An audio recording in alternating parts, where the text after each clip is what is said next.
Police સૂત્રો પાસેથી મળતી જાણકારી અનુસાર વડોદરાના દિવાળીપુરા વિસ્તાર સ્થિત કોર્ટની સામે આવેલા નિસર્ગ કોમ્પ્લેક્સ પાસે બુધવારે મોડી રાત્રે એક 18 થી 19 વર્ષીય યુવકની ચાકુના ઘા મારી હત્યા કરી દેવામાં આવી હતી।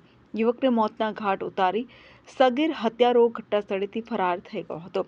બનાવની જાણ અકોટા પોલીસને થતાં પોલીસ દોડતી થઈ હતી અને ગણતરીની મિનિટોમાં યુવકની હત્યા કરનાર સગીરને ઝડપી પાડવામાં આવ્યો હતો।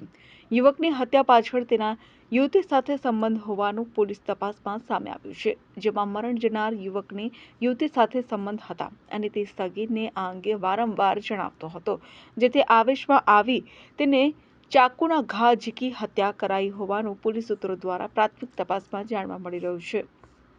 Bureau report Vadodara.